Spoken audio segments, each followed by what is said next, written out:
I'm quitting cigarette. You are? Yeah, How many years did you serve? only 4 months. but you know the policy changed recently. You can just go to China and become a Chinese, right? Yeah. You should give up your Taiwanese citizen. The No, don't do that. Don't do that. And I'll hit you with the Casey. Well, I'm older than both of you, so you better bet on me. yeah, we both got about a. I'm getting on my knees though.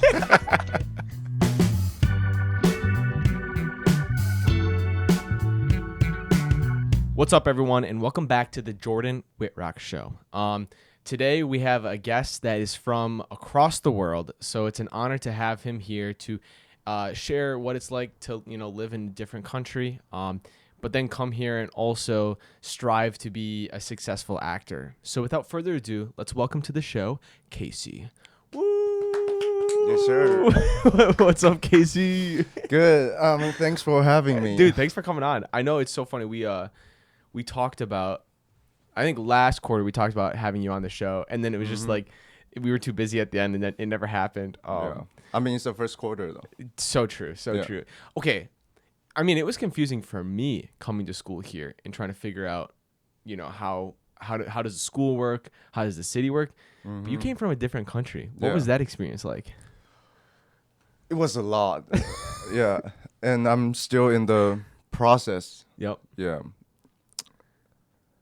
I think I just need a lot more time to deal with these culture shocks. It's a lot different, and can I be really honest with you? Be honest. That's why we're here.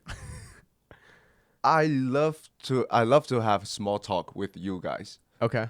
but with others, I'm not the big fan of small talks. Like, you don't even care. Why do you ask? Okay, wait. Okay, this is interesting. So are you someone that, like, you're kind of like, I don't really care about small talk. Like, I just would rather talk about really in-depth. Yeah, like if you ask something that you really care. Okay. Yeah. What would be, I'll let you take a sip first, but, like, what would be a good example of something for you that you're like, this is a good question to ask that, like, gets rid of small talk? But, like, the same question, like, have you eaten? If in Asia, if you haven't eaten, we're gonna take you to eat. Oh. Literally. Yeah. Okay. Yeah. So that's the different thing. So that's like a cultural difference. Yeah. Like so small talk to us is like, yeah, I just haven't eaten, Yeah, what's your weekend? What are you going to do on the weekends? Yeah. Okay. So if someone went up to you in Asia and was like, hey, what are you doing this weekend? Or what if you came up to someone, they were like, what are you doing this weekend in Asia? And they were like, nothing. Like, would you then feel obligated to be like, hey, do you want to do something? Oh, that's a good question, because in Asia, if someone comes to you and say, what are you doing on weekends?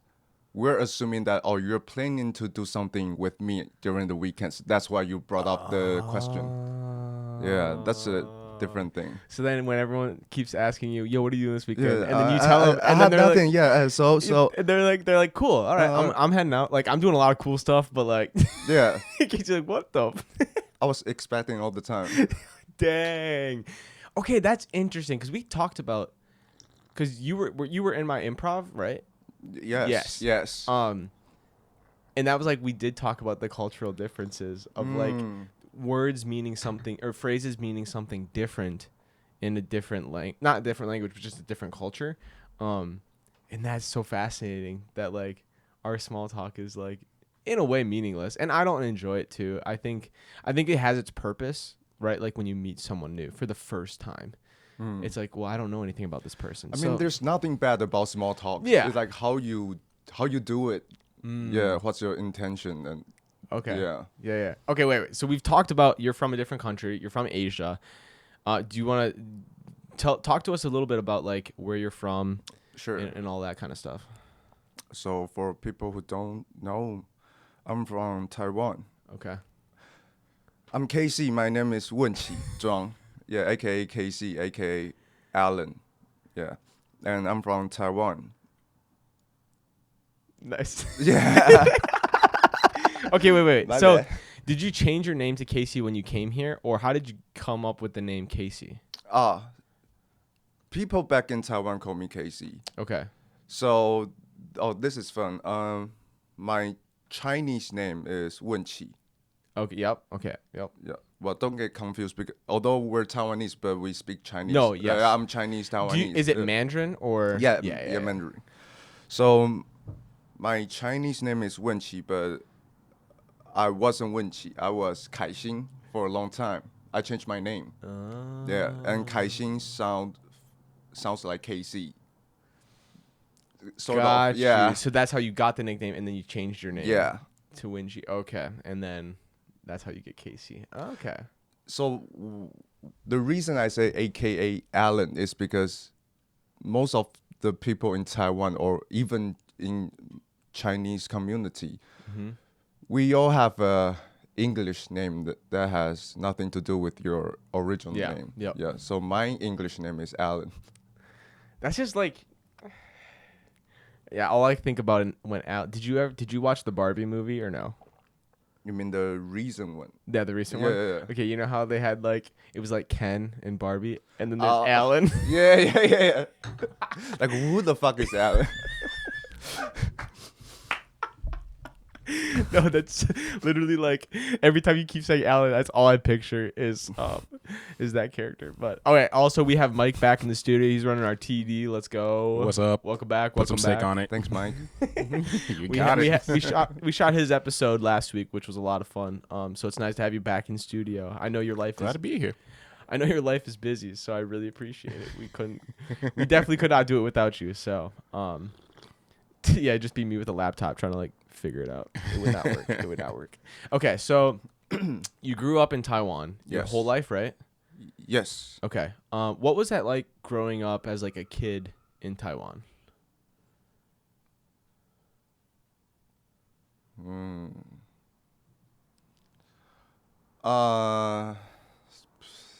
What is it feels?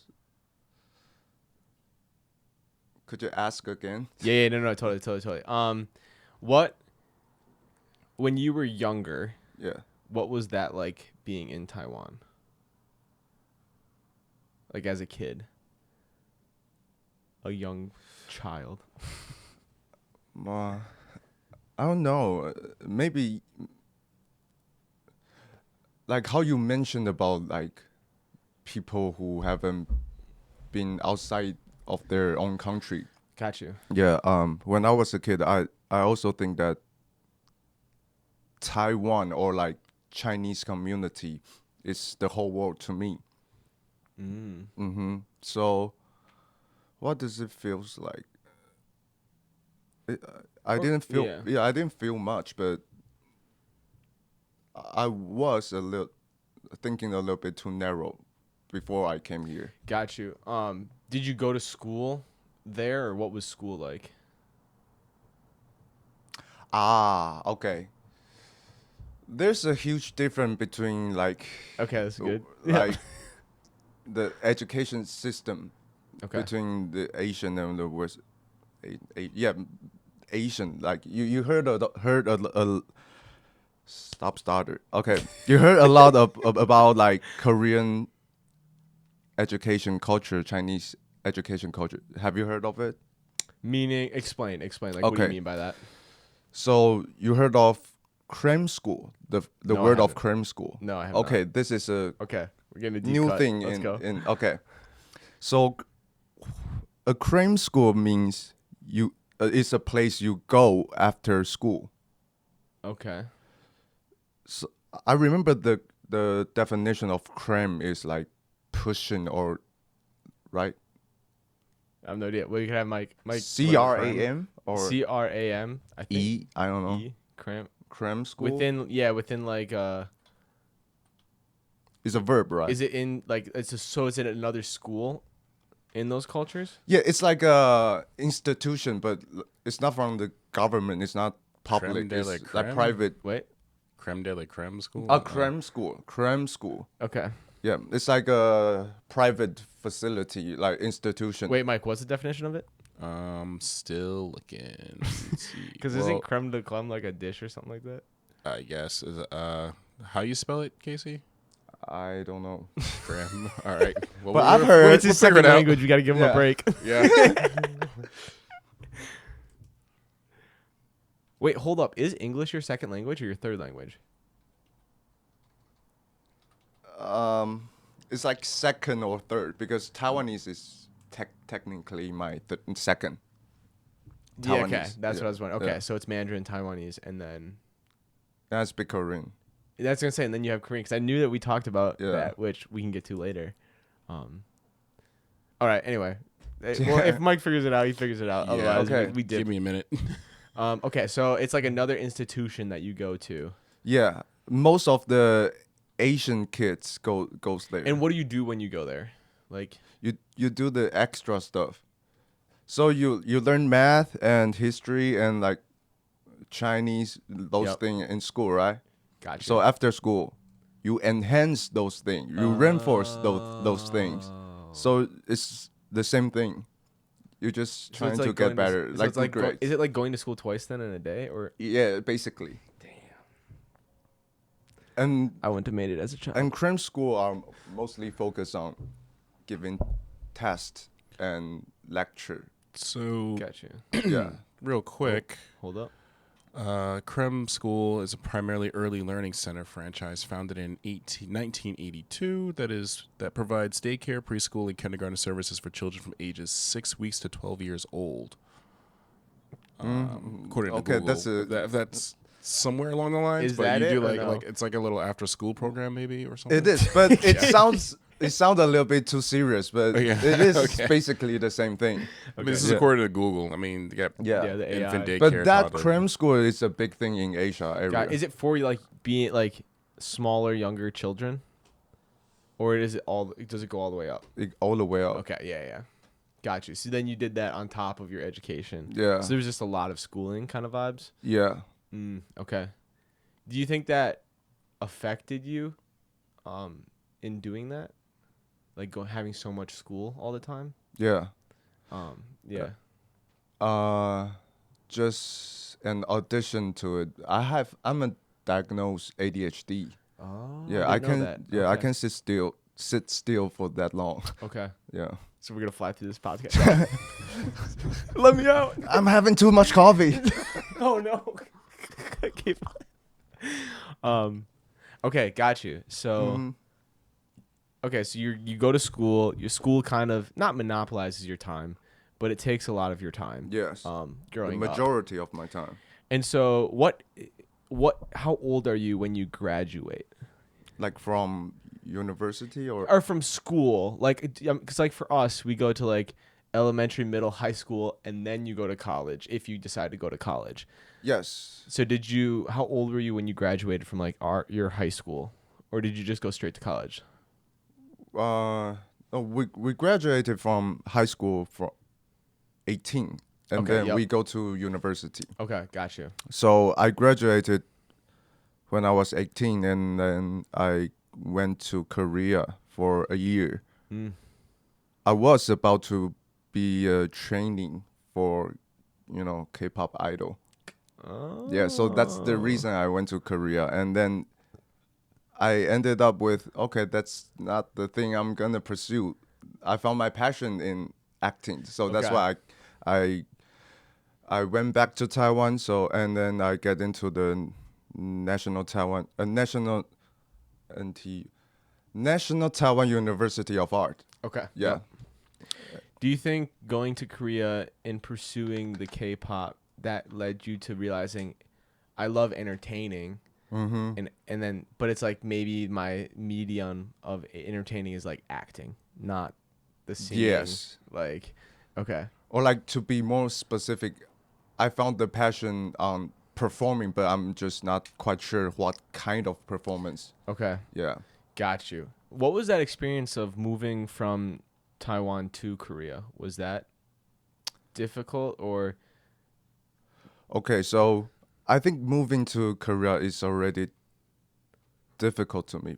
But to be honest, I think moving here is like 10 times harder than Yeah, for sure. yeah, moving to Korea. Is it pretty similar in a way? Yeah, because yeah, Like- Asian culture. Yes. Yes. Is that something where like Mandarin is spoken then Oh, in both, or did you have to learn Korean because otherwise you wouldn't be able to communicate with people? yeah, it's a total different language, but there's some similarity between Okay. Taiwanese and Korean, not Got you. Chinese.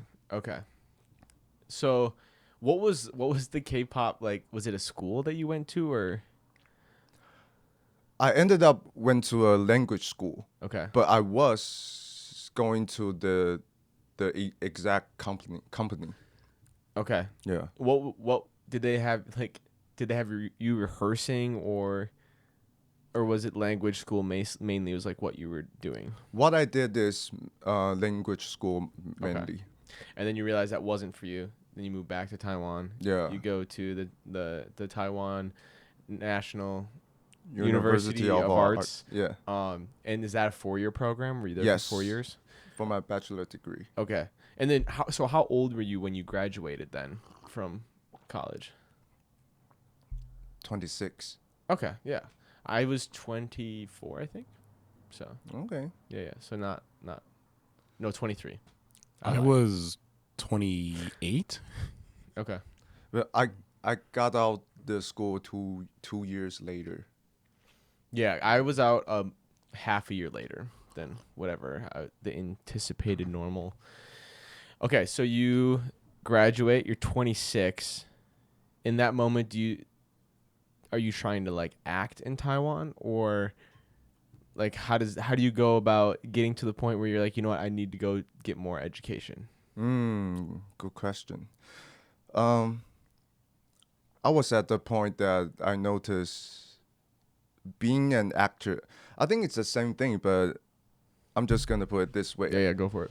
In Taiwan, I just noticed that being an actor has nothing to do with your ability. It's more about that word is hard to pronounce. Algorithm, like algorithm. I'm trying to figure out what Shit. you're saying. It's like Algorithm? it's a word. Okay, the definition of that word is like you see how much money or views. Algorithm? Yeah, that's the word I'm Okay. trying to say. Yeah. It's based on that.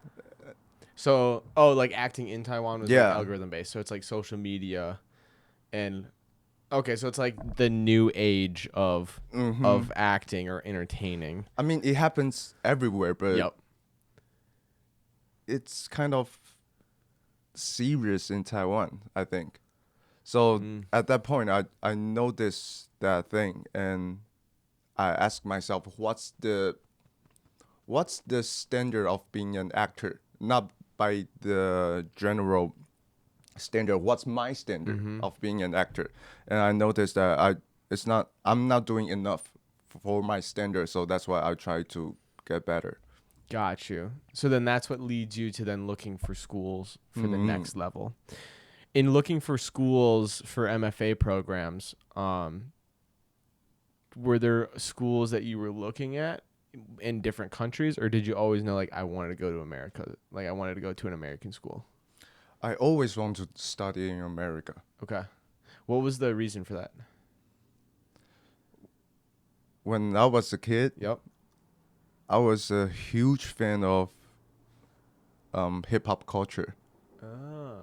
So I grew up with Eminem's, Yep. yeah, something like that, and in Chinese culture or like in Asian culture, American culture like influence a lot for us. So yeah, I always want to be a part of it.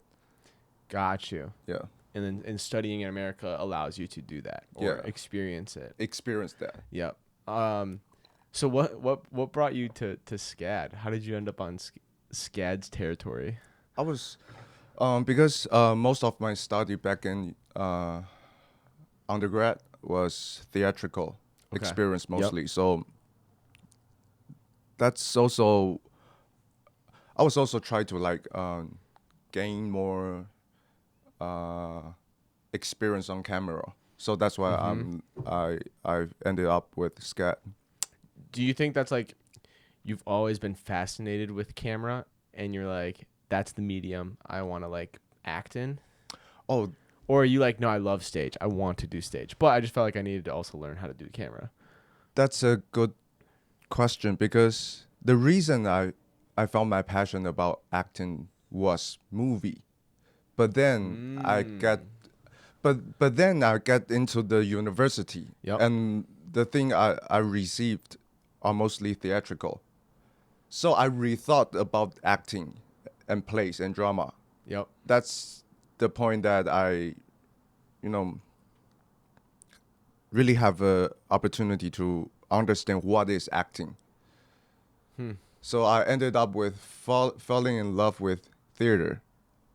But then after I graduated, I noticed that there's not too much space for me to do theatrical performance in Taiwan. Gotcha. And also you can't earn too much money from Yeah. for being being Stage, theatrical. you're not making money. You do it because you love the art. Yeah.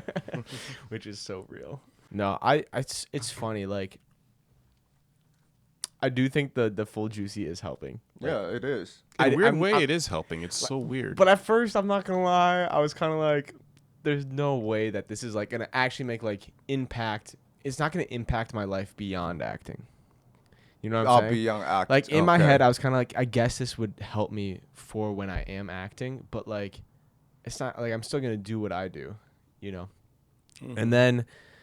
And then I'm behind in editing, so as I'm editing past episodes, I'm like, this is how I talked. Uh-huh. You know, I'm just like, wait, what? Like this is, I sound so bad.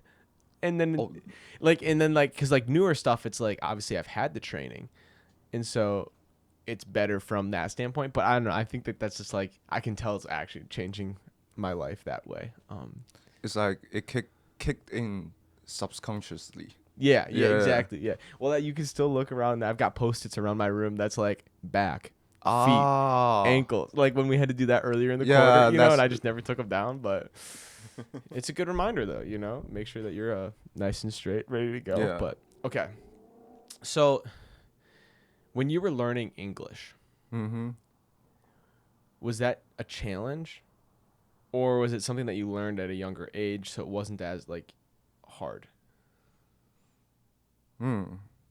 You always ask good questions.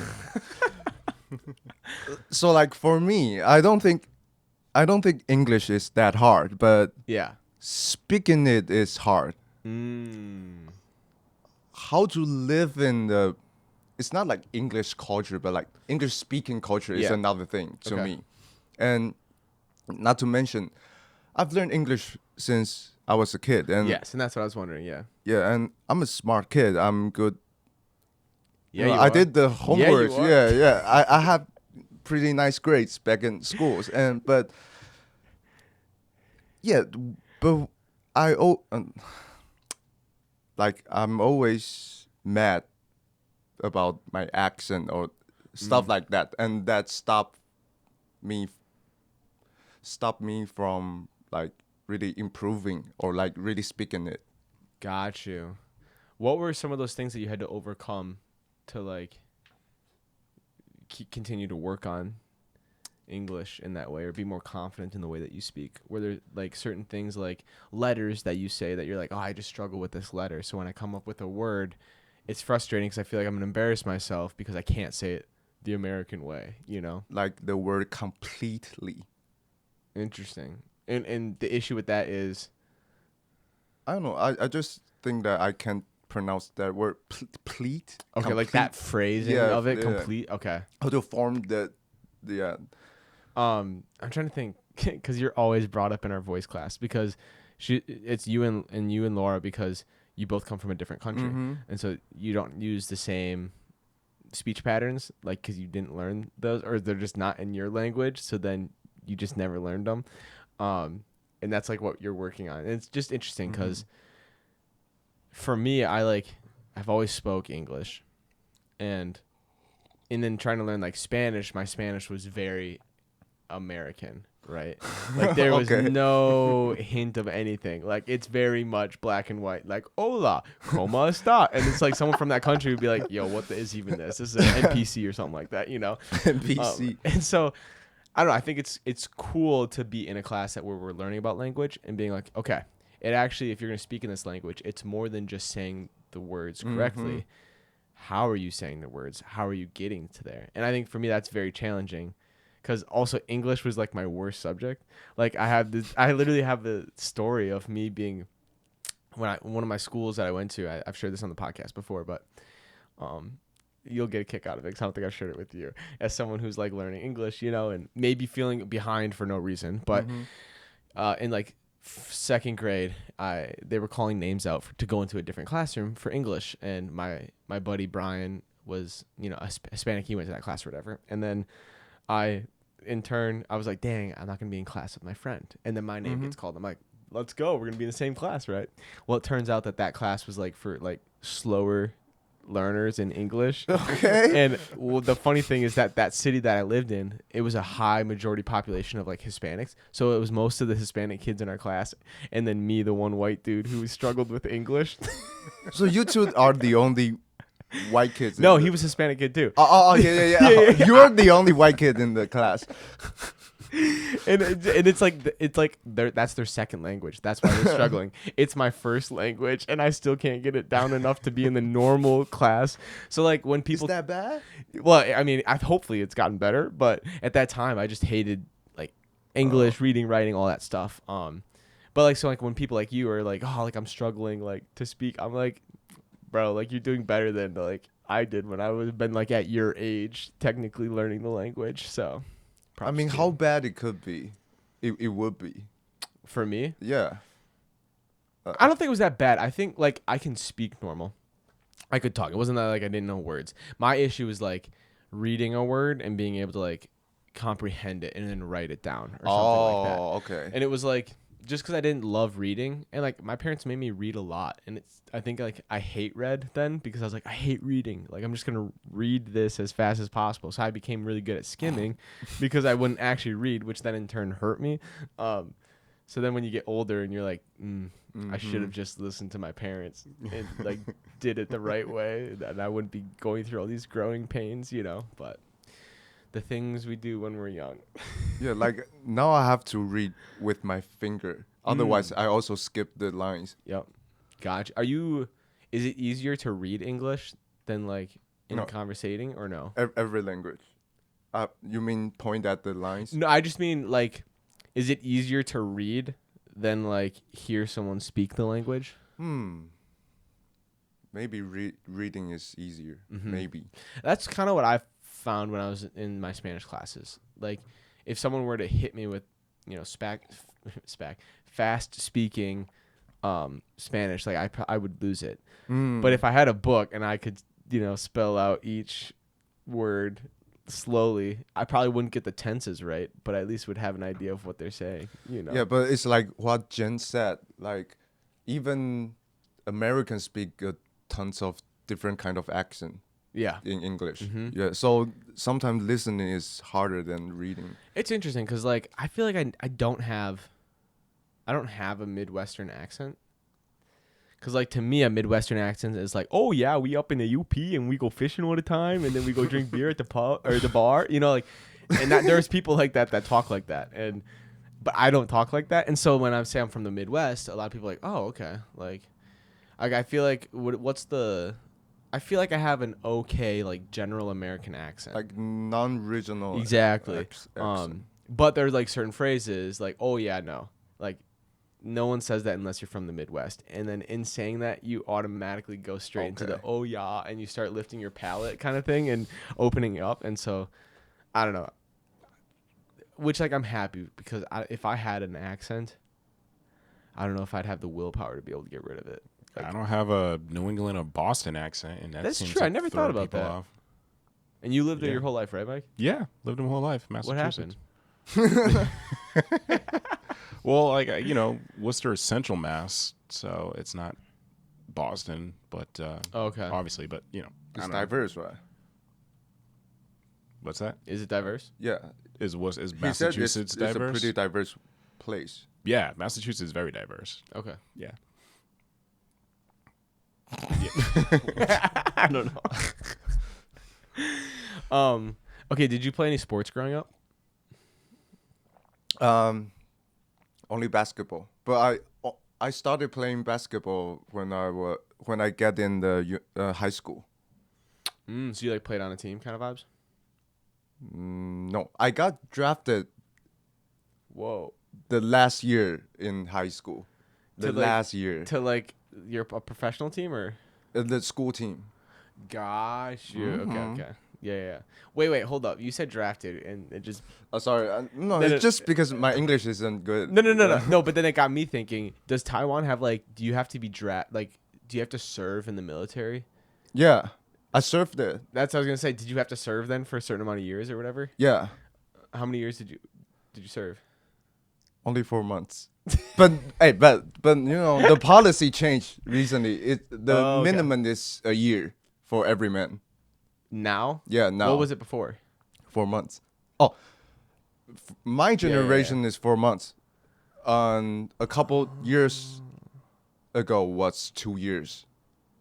So I'm like the lucky So generation. wait. So it went from 1 year to 4 months to 2 years, or it went from 4 months to 2 So years? it was 2 years, and then it went to 4 months, and then Then it went went back to- to 1 year. Okay, got you. So they were Dang. thinking like, okay, 2 years is Seems a too little- long. yeah, it seems a so little too much, yeah.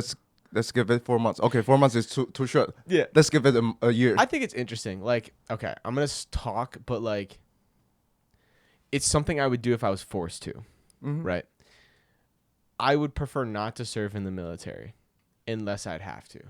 Mm-hmm. However, I do feel like our society, like America's society, would benefit slightly from like forcing young adults, kids to like serve in some way for their country. Mhm. Doesn't have to be military, but like would it be a Ah. hospital, or would it be like do some sort of community service that, because I think we grow up in a society where we're so all about me, and it doesn't seem bad at first, but then like if you live your life that way, your world kind of becomes smaller and smaller and Mhm. smaller, and like maybe smaller problems just seem bigger, or like, oh, this person doesn't like me, it's like the end of the world, where it's like, or if you like had a year or so to like all your job to do is care for other people and think about other people, or be something with a purpose that's bigger than yourself. I think that year would like help a lot of people to then, when they maybe find themselves in that situation, be like, wait, hold up, the world is bigger than what I'm making it out to be, and like it's not the end of the world that way. That's a good point. But what's challenging, I don't think you can do that in a democracy, because you that first would have to be voted, and I can tell you right now, so many people would be like, I don't want to have to care about other people, like I just want to have to care about myself. And like I think that's where it gets challenging to do that. But I agree with you, but like in no, you're good. Keep going. in Taiwan we don't have options because we are facing the ops. Yeah. Which we will leave And alleged ops. yeah, and they're like provoking Yeah. us all the time, so we have to, and not to mention Taiwan is just a little island. Yeah. Yeah. It's more like we have to. Okay. You can tell me that you don't want to talk about this or not, or whatever. Just let me know. I can talk about everything. Okay. What are your thoughts on... Wait. Is NVIDIA in Taiwan? Where? Mike, look this up. Am I getting this mixed up with another island? What is it? NVIDIA in Taiwan? NVIDIA? Oh, NVIDIA. Oh, yeah, it's in Yeah. Taiwan. Okay. Okay. That's our pride. That's what I was gonna say. Yeah. Yeah. That's your cornerstone. Yeah.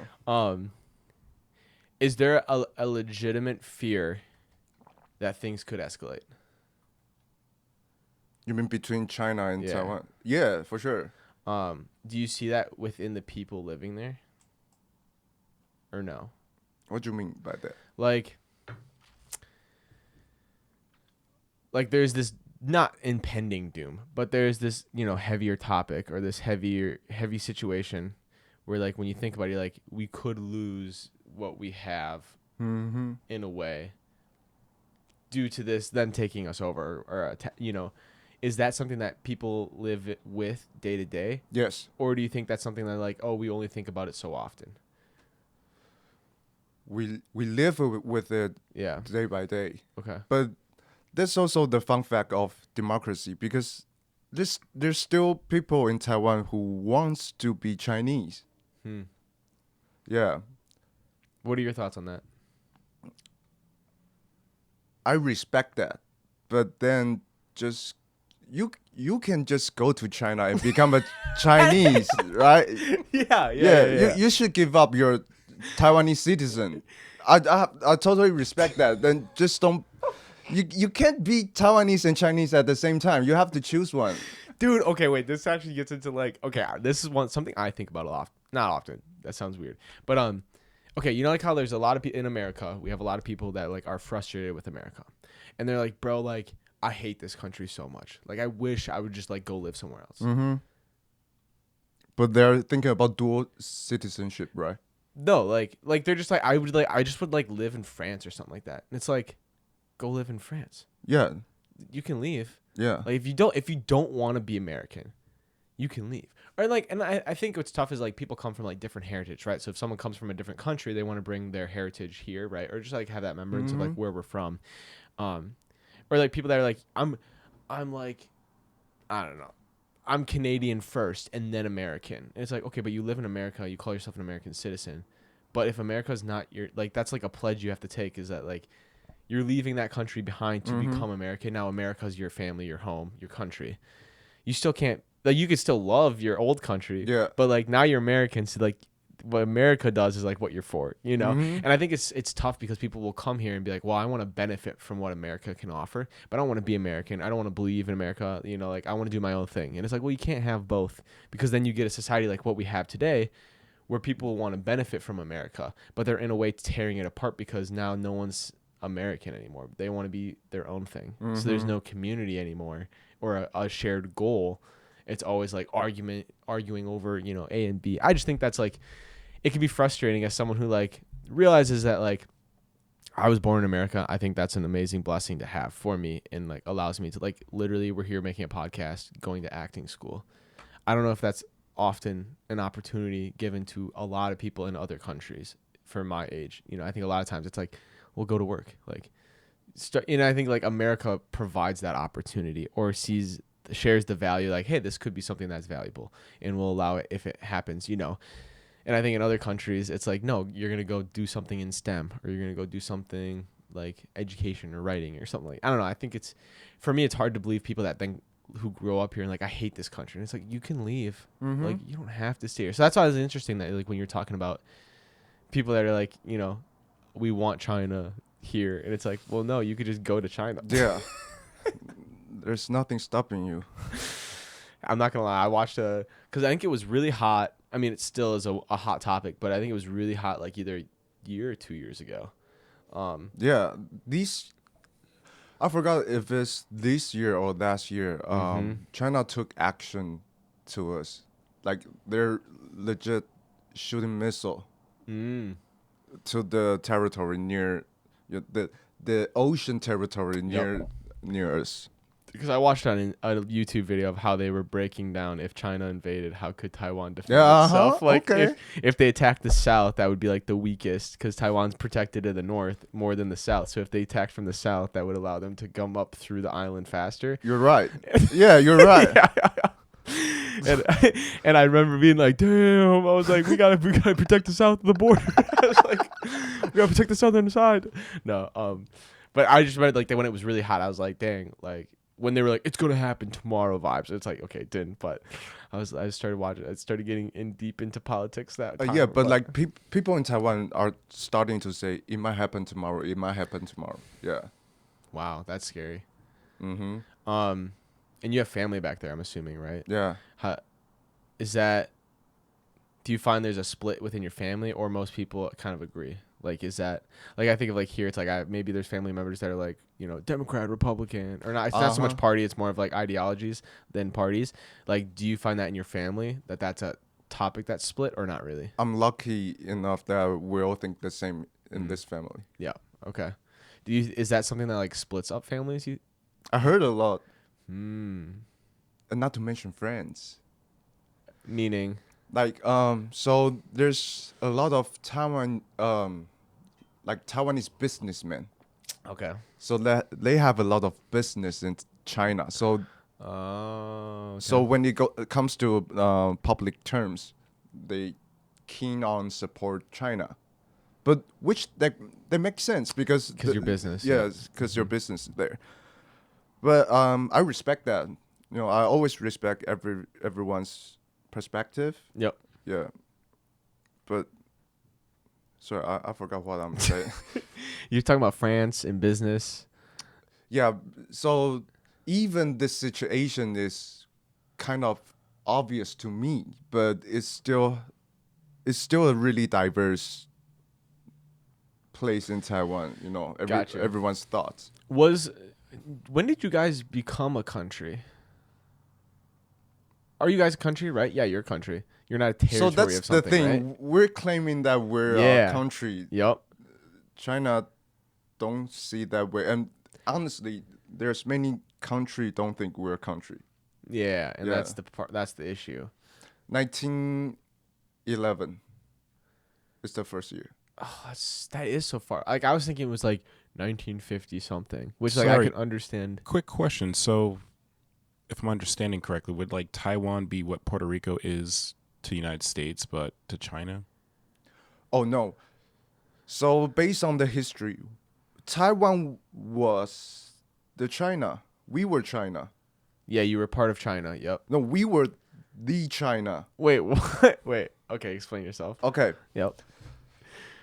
Okay, so now we have the mainland China, right? Yep.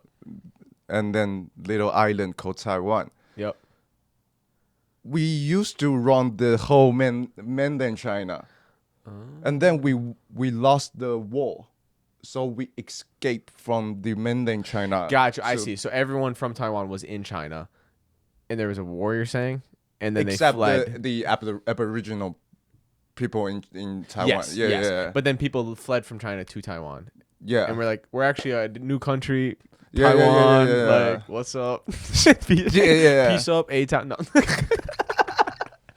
But yeah, Okay. that's the fact. Got you. Uh-huh. So that happens, and then 1911, they declare themselves a country, right? We have Mike. Mike, when did Taiwan become a country? Because we're also like colonized by Japan for 50 years. After that? Yeah, after that. Oh, I guess that. Well, because of World War II.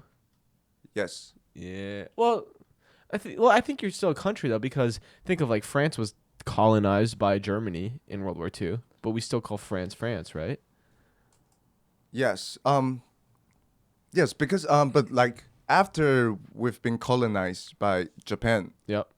China tried to say that okay, after those 50 years, so you're coming back.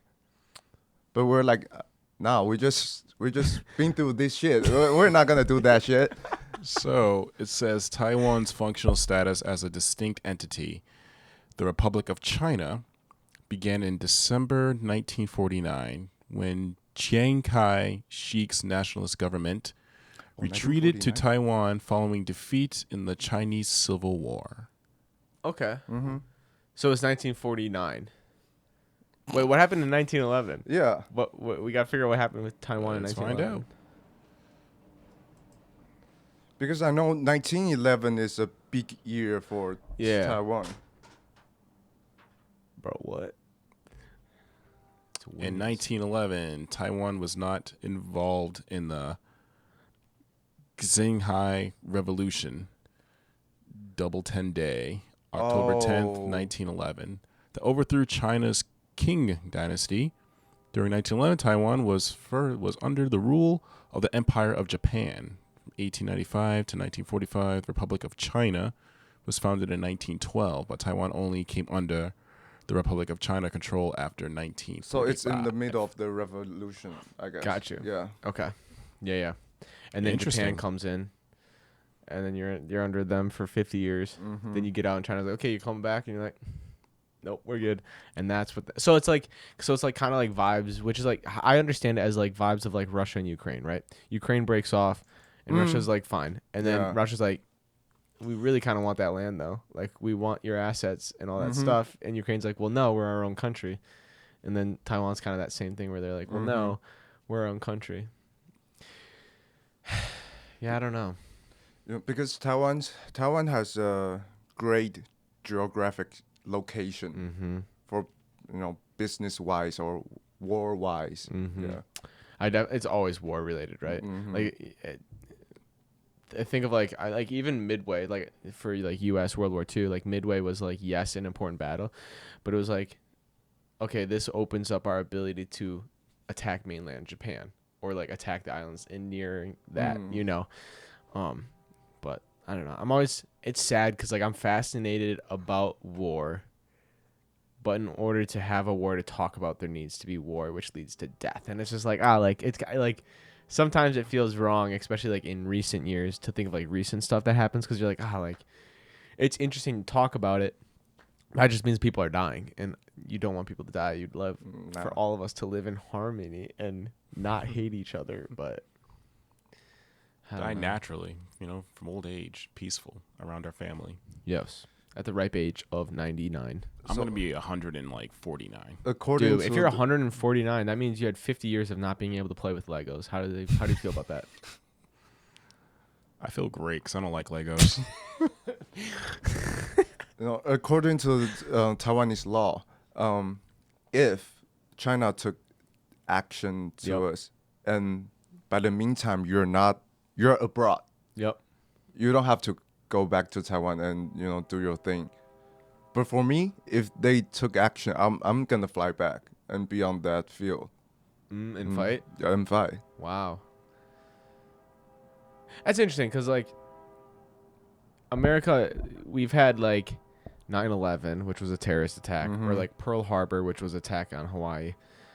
But other than that, like, there's maybe been a couple things here or there. We haven't really had, like, a war on our territory. Like, It always happened on the others. and that's the countries. whole idea is that, hey, we're willing to pay a ton of money and go into a ton of debt, which now we're realizing we can't really do anymore unless we're gonna like collapse as a society. But our strategy has been, if we pay all this money up front, we keep the war where it is, and it doesn't come towards us, and it keeps our country safe, right? And like we obviously, like, our country is larger than Taiwan, so it's not like you can like escape it. But I think, like, in growing up, like, that's just, like, kind of been a blessing of, like, oh, I don't have to think about going to war because if I did, I'd be going somewhere else. Like, where you kind of, like, not emotional, but, like, I could feel the heart in saying, like, I'm going to go back and fight for my country. I feel like I think I would be there if, like, something happened in America, like, if we were being attacked. It's like, no, I'm going to go defend the country, you know? It is a blast, especially you're born in a strong country. Yeah. A great country.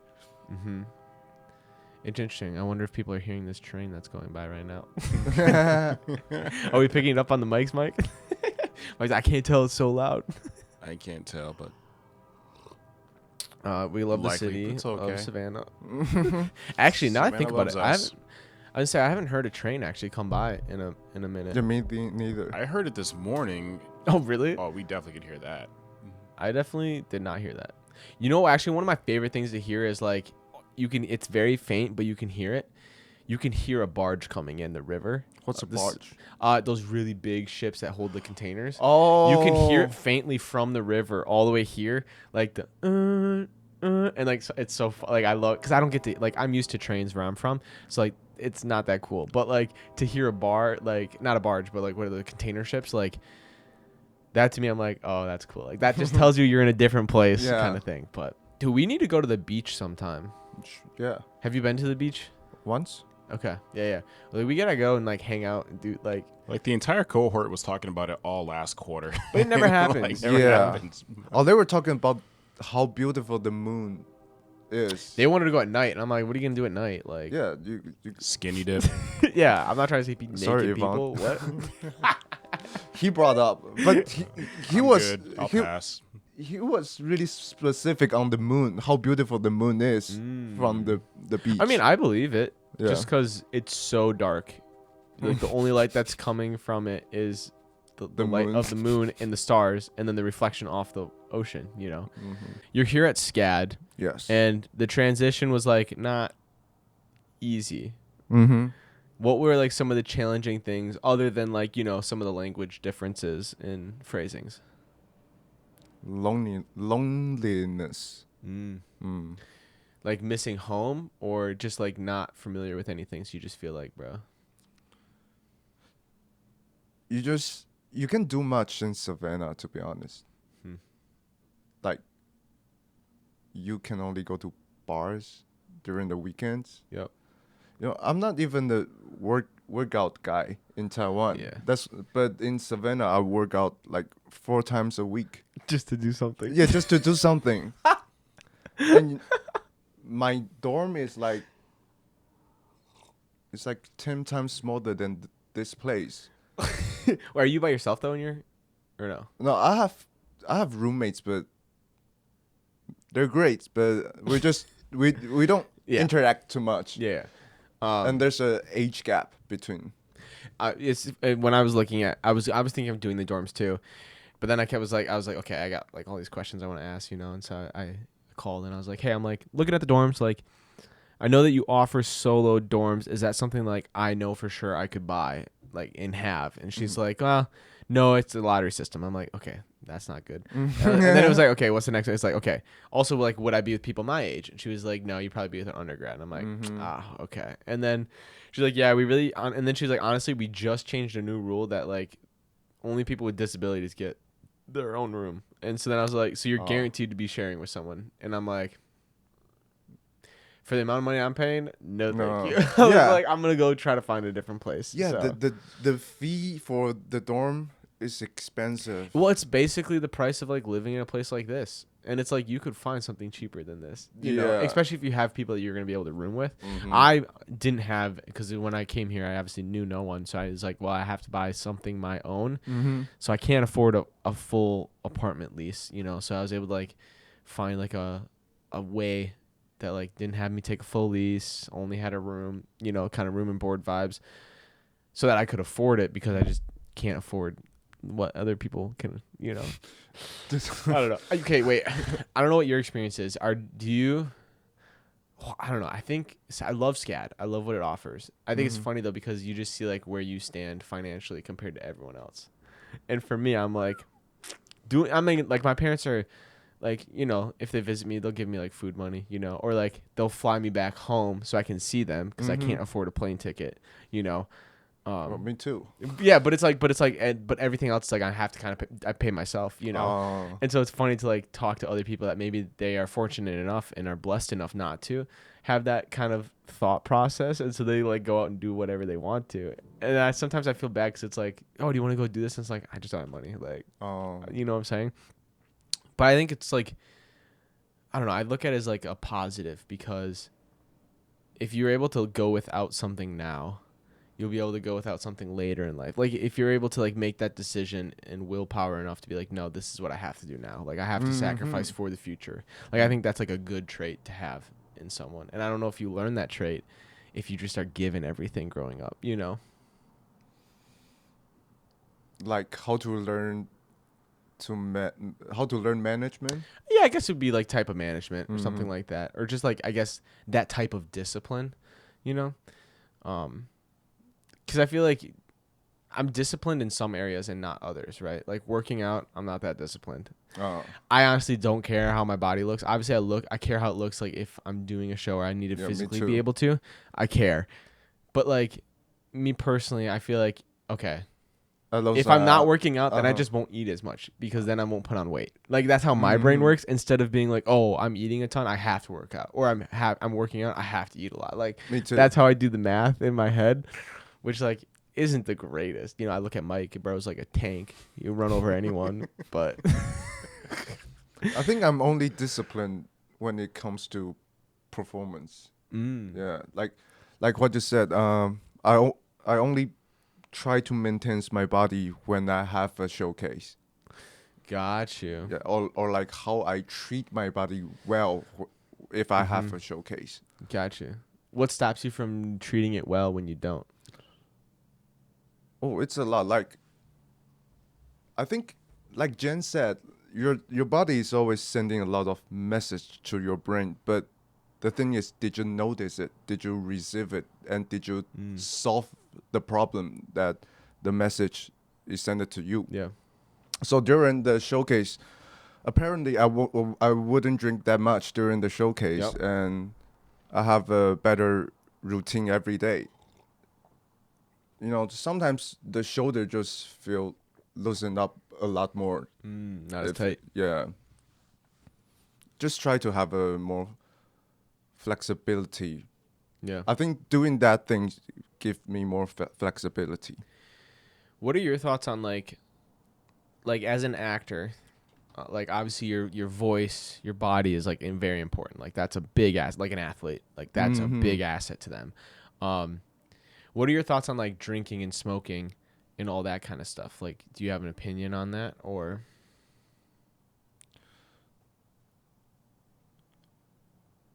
You should always do what you want, but you should always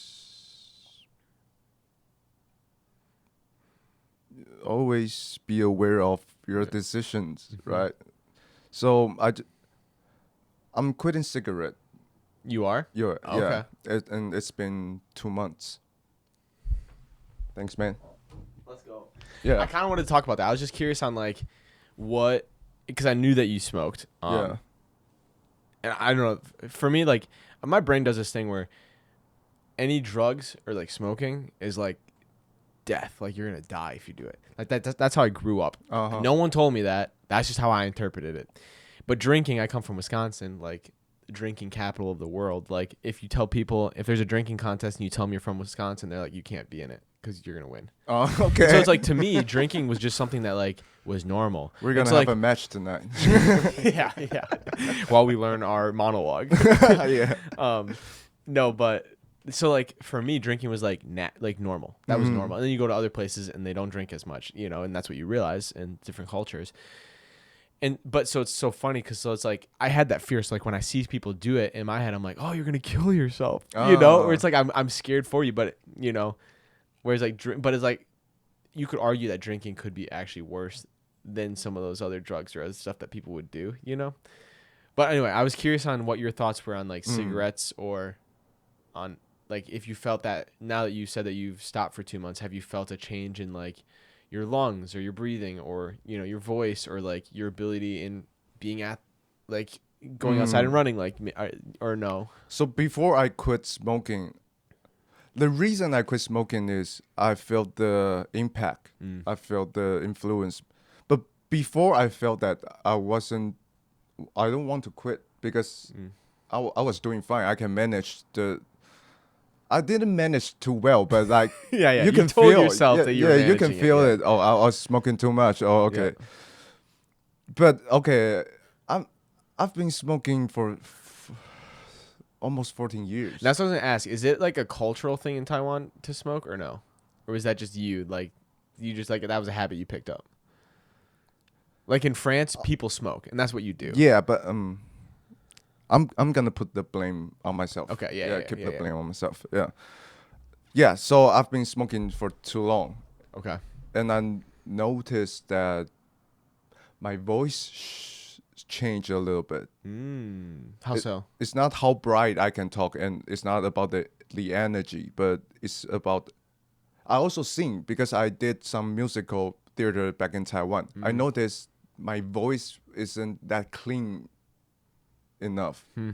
It was clean, but it's getting dirtier. Yeah. Yeah, and I think it's because of smoking and drinking, obviously. It's interesting because like when you think of like entertainers or people that perform, like a lot of them do drink or smoke. And I was hearing someone talk about like they're like, I think it's because of nerves. Like when you're going up to perform in front of people, there's gonna be nerves, whether like it's a ton or not. But when you smoke or drink, it relaxes that. Yes. And so what happens is it's not so much that you love the action of smoking, but it's like, oh, this allows me to be calm so I can be myself on stage. It's a procedure. And I think it's interesting because it's like, well, no, you being yourself on stage is actually being nervous. And if like someone got used to that, being nervous, like that's like becomes the normal. And maybe that's what gets you excited to be on stage is knowing like, oh, I feel like alive. I feel my body being like, Yeah. oh, we're going to do this shit, you know? And it's like, then I know it's, you know, So I think that's interesting. Like, I don't know. Would you say that you were addicted to smoking or no? Yes, I am. Okay. Yeah. I don't know.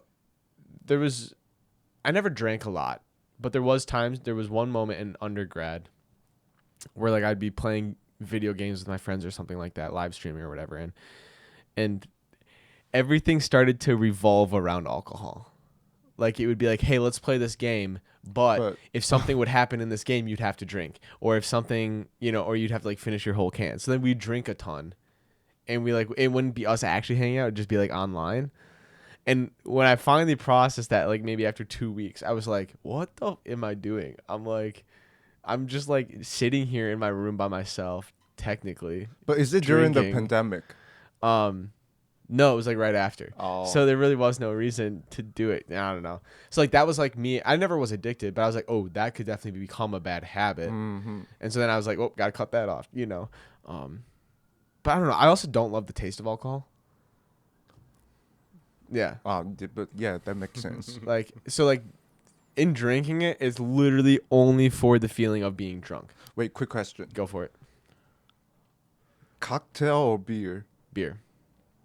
Okay. I do like hot. Like, I don't like hard liquor. Like, I'm not gonna be that guy that's like, yo, can I get a whiskey on rocks or something like that? Like that's not me. But I do like the fruity drinks. Like a margarita or something like that. Like, I like that kind of stuff.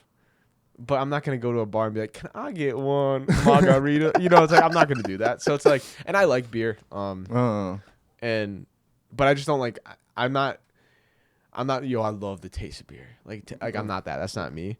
But I don't mind drinking it. So, but like, that's my issues then. So like, I don't drink. And then maybe there's like one night a month or, every 2 weeks that maybe I like drink with people. Mm-hmm. But it's funny because it's like, well, that's technically not better than like if you were to drink like one drink a night, because what you're doing is you're waiting for the one night and then to kill, like absolutely killing yourself. Get hammered. Yeah, you're killing yourself and then you're recovering. And it's like that extreme amount of alcohol is actually worse than if you had just a little bit every, day. But I don't know. But it would be fun. No, it's fun. I enjoy it. I think there'll be a time where I'm like, there's no purpose in it, but I'm still a sucker for a Darty. But my version of Darty is different than other people's, which I've learned. Because Darty stands for day party. Oh. Which means you just day drink. I'm not about that. I like dartying as you have actual darts, and people sit around in a circle, and they put like a can right here, and you try to pop their can with the darts. That to me is what a Darty is. And I love doing that. And so then like the rule is if your can has 3 holes, you have to finish it.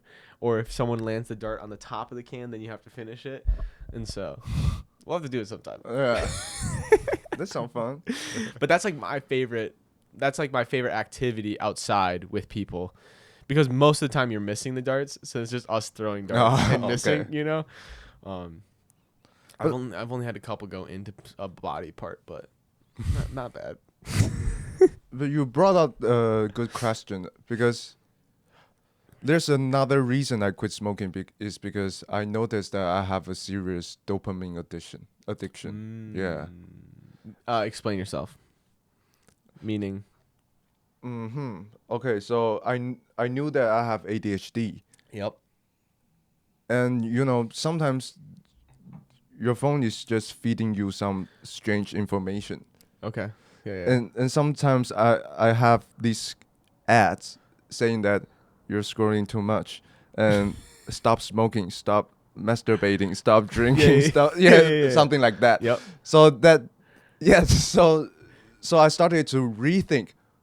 Oh I did a lot of these things. Way too much. Got you. And so what you said, like some people smoke to relax. Some people jerk off to relax. Some people drink to relax. Yeah. But I realized I'm not relaxed after doing these things. Mm-hmm. Yeah, so that's why I decided to quit. Yeah. No, I'm happy for you. That's awesome and cool. And also just like to do something different or find, like, I think that's like a lot of people are trying to find like purpose in life. And I think what happens is it's like, it's painful to do that because you're not usually given an answer right away. Yeah. And so then a lot of times it's like, okay, how can I suffice not knowing right now? And they go to these things that they can cope with. And then what happens is they can not become a zombie, but you just become used to it. And you're like, that's what I do just to get through the day, you know? Yes. But like, that's why I'm afraid to drink coffee. That's why I don't drink coffee. Because we talked about that before the podcast. You were like, do you drink coffee? I was like, no, I don't. But my whole family does. And the reason I don't is because I don't want to have to wake up in the morning and be like my first thought, I don't want it to be, I want coffee. Because I'm pretty sure I have an addictive personality. So I also have to be careful because it's like, I don't want to be addicted to something that's bad. Right. And so it's like, I just don't want to mess with it, period. Then, That's really great that you have this kind of awareness. so that's why it's like, I'll drink coffee at like nighttime, because who drinks coffee at night? And it's like, if we're doing like a big family dinner and there's like a dessert or something, like a pie or something, it's like, then there's a little coffee, and it's like once in a while I'll be like, I'll have some coffee, you know, because I do like the warm sensation of drinking something hot, which is like, I like hot tea or chocolate or you know, like I like those types of things. I'm afraid to like be waking up and be tired. Like I want my body to wake up and be excited about the next day and be like, all right, let's get this shit. Or it's miserable, but you're like, hey, we got to do it anyway, and get up, you know, and feel that first win of the day being I got out of bed, you know. You don't want to be motivated by other things. Exactly. Yeah. Which like the other day, I think it was yesterday, I woke up and I was like, damn, I don't want to get out of bed. But then I was like thinking about what I had to do, and I was like, wait, we just got to do it, you know? And like, this, like the hardest thing for me is just getting out of bed. Once I'm out of bed, I'm fine. But it's like I'm so warm and cozy. Like, I don't want to leave, you know? But that's why my job in the summer kicks my butt, because I have to get up at like 4:30 a.m. or something like that. Why? Because the work starts at 5. Okay. And then it's like you work from 5 a.m. to 3 p.m. And those days are long, but it's interesting because I feel like it gives me purpose. Like, I think, you know, part of our society is we have a loss of purpose. We don't know what our purpose is, especially for young males. Like, I think back then it used to be, okay, like I'm going to get a job, make money, meet a woman, get married, buy a house, have kids. My purpose is to like protect the family, provide for the family. Like, that's what it used to be. Right. And I'm not saying that's what it has to be, but that's like the traditional path. But now we're in a society where like maybe women are being like, I don't want you. I don't want a man, or I want a man, but it needs to be like this. And it's like, oh, but like that actually is going against my DNA and like how I'm set up and what I want.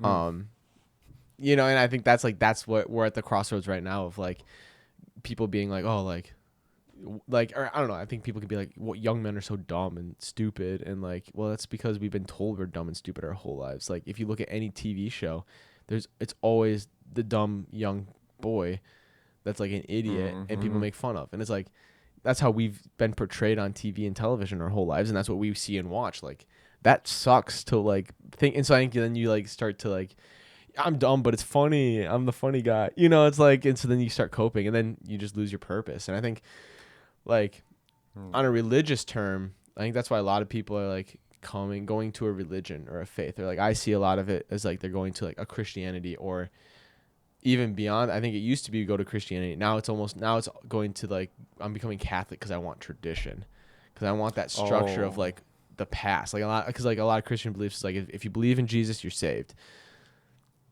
That doesn't answer a lot of questions in the sense of like beyond that, which is like, that's good. But the church answers a lot of those questions of like, yeah, this is how like a family should be set up and healthy, you know? And so I think young men are going back because they're like, well, we tried to join this group, but they don't want us. And now we're left alone and have nowhere to go. So what are we going to do? I guess let's go back to the church because they're welcoming us, you know?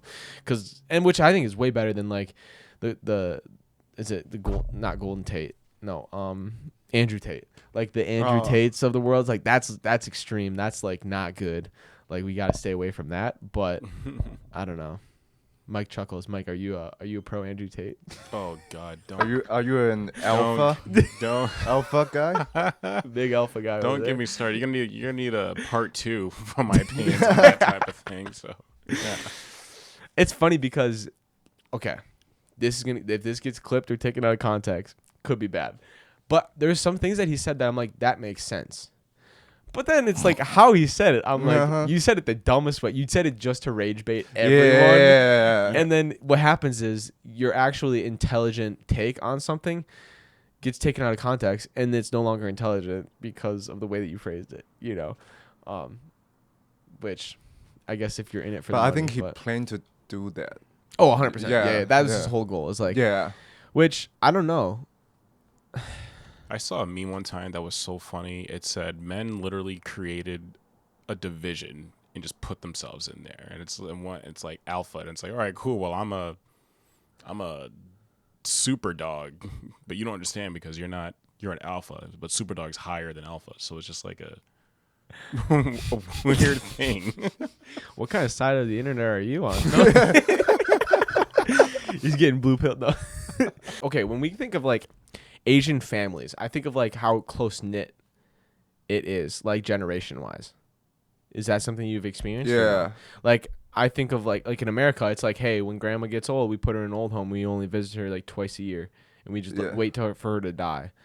But I feel like I don't know if that's still now, but I assume it is. Like culturally, it's like we respect our elders to the point of like they have so much wisdom. Why would you ever put them in a place like they should be loved and kept, within the family home, and it's like, it's interesting because it's like that's a built-in babysitter, right? So it's like if you have Yes. young kids and you're working, grandparents are watching them because they're staying at the same house. It's like I don't know. I think that's kind of like unique.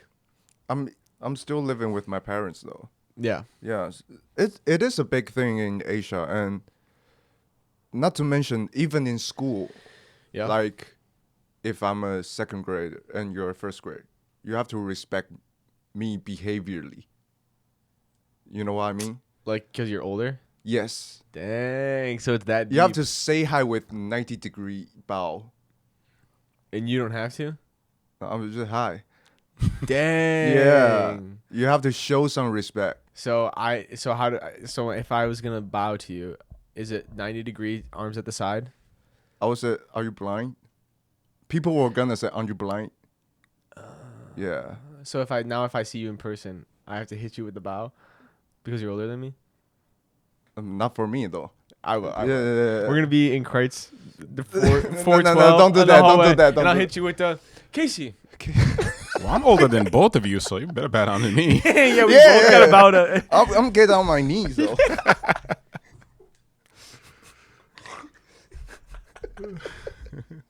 True.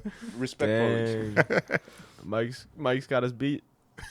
Tough. Wait, respect how old for are you, Mike. Casey? Dude, you know what sucks? Our cohort's old. That means I'm How bowing old- to like everyone. How old are you, Casey? I'm 28 this year. Yeah. When's your birthday? April 28th. Oh, it's soon. Yeah. Wait, Mike, are you 38? Yes. In November, Oh, so you're 37. 37. Oh, okay. Yeah. Oh yeah. My grandma just diagnosed Parkinson's Oh, damn. last tough. year. So we're also discussing about the same topic. Like Yep. when are we taking our grandparents back to the house, the building we're living right now? Got you. Because we live separate, right? Yep. Both grandparents are still alive? Yes. Okay. Would your place have enough room for them or? Yes. Okay. Got you. Do you guys live in an apartment or a house? House. Oh, okay. Yeah. Nice. Yeah, my grandma moved in like last November. This last November she moved in with us Oh. cuz she was, just being older and she had her own house and just kind of like I think she realized like I don't want to have to take care of the house anymore. Like I'm just like I don't want that job anymore. And she has a heart issue, so it was just like that extra stress was not helping. And like when you have a heart issue, you just have less energy, which means you have less energy and desire to like eat and cook. And so then she's not eating, and it's like that's just not healthy. Whereas like if she just moves back with my parents are still go getters and like doing stuff, making dinner. It's like eat like kind of thing, where it's like. So I think that's healthy for her, but I think that's like it's a hard thing for my dad to like my mom always knew they were taking back. Like we had my other grandma as well before she passed. She lived with us. So like my mom like was always like, we're taking them. Like if it's an opportunity, I'm not putting my mom in an old person's home. Like also bad stuff just happens there, you know. And I think my dad maybe wasn't necessarily on board 100% with that. I think he was like, well, I mean, you know, but then I think he's like, no, it makes sense. Like you can't do that. And I think he wishes his siblings maybe were like able to help out more than they are. And so I think it feels like it be falling on him, you know. But I also think like that's his challenge right now in life, you know. This is like his cross to carry right now, which I think is good. But I think that's what's tough for me right now is so like she was at one point given like, hey, you got like 8 months and you're gonna die. But then they were able to like, then she was like, or she went to a doctor to see if a procedure, but then they were like, we can't do it, and it was like gonna like heal her basically of what she has, and so that was like devastating news. But then we got a second opinion, they're like, oh yeah, we could totally do it. So she's gonna do that procedure. So hopefully all goes well, and she'll be fine. But I think that's tough for me being so far away from home, not as far as you, but it's just like that. Oh, like I wish I was there spending time. Yeah, me too. I'm not gonna have that time back. But I made that decision for myself to do this. Unfortunately, I didn't know that was gonna happen. But I think that's usually what happens in life is it's not as you plan. You know. You know, my grandma is starting to have confusion with her memories. Yeah. I actually had a mental breakdown when I got here because my grandma kept asking me, when am I gonna head back? Like 10 times a day. Wow. And she called me 20 times a day. She kept forgetting that I already visit her like multiple times, but she just kept forgetting. Yeah. That's hard. So does she also is she also getting like a form of Alzheimer's? What's the old time? Memory loss. Yeah. Yeah. No, it's well, and I heard someone say like humans are not meant to live like we were designed to be in a tribe, to be in a village, and that's what you know. And everyone you love is in that village, in that town, and that's where you stay, and that's where you grow up, work, die. But you know, with the technology advancements, we as humans now can go anywhere we want to. And so it's like I think there's like that internal fight that you have of being like, I feel like I should be back home. And I think that's like a tribal instinct of like you're back home. And so I think like that's something I like also struggle with like post graduating. It's like, well, okay, what city are we going to work in? It's like New York has a lot of opportunities, Atlanta, but I'm so far away from home, where Chicago is closer. Maybe it doesn't have as many opportunities, but it still has opportunities. Like, is that something I'm willing to sacrifice so I'm closer to my family? You know, just because I don't, like you said, you had a breakdown. I also had a breakdown of like coming back here. And I'm like, bro, like I know this is my job and I have to do it. I'm not gonna not do it, but also like, I just don't want to be here right now. You know, it's not high on my priority list. We all came here for a reason, but yeah. But it's good. We only got a year and a half left, which is kind of crazy to think. But I'm excited. Are you working on any projects right now, or kind of laying low? No. We got to get a headshot. Yes. We'll take the headshot right after this. Yeah, thank you. Yeah, because we need you to at least have a headshot so that you can start auditioning for stuff. We can't have that be the reason you're not getting headshots or auditions. Yeah, I need to act more. Yeah, for sure. Yeah, I think there's a couple. I really want to start a project. There's a lot of stuff I want to do, and that's just a matter of like, how do I make my time work with it? Oh, you mentioned that you want to shoot like reels, like yeah, like short clips. Like I want to do that. I just don't know when that would fit. Like I feel like in my brain, I'm like a Saturday would be perfect because most of the time Saturdays I don't do too much because Friday we have sports stuff. And that's usually like auditions or meetings when you're not in class. But Saturday I feel like is the most time. So maybe I'll hit you up with that. There's a couple ideas I've played off of like.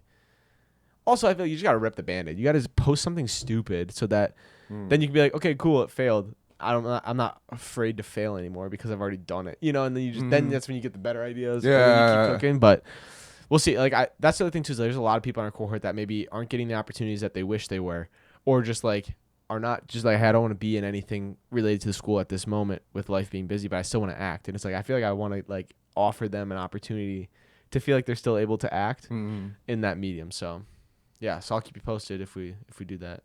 Or if you have any ideas that you want to work on, let me know. I'm open to it. So Okay. cool. Well, any words of wisdoms or last thoughts you wanted to share with people? Or anything you want to say back home to people that watch this? OK， 嗨，大家好，我是庄文琪 KC。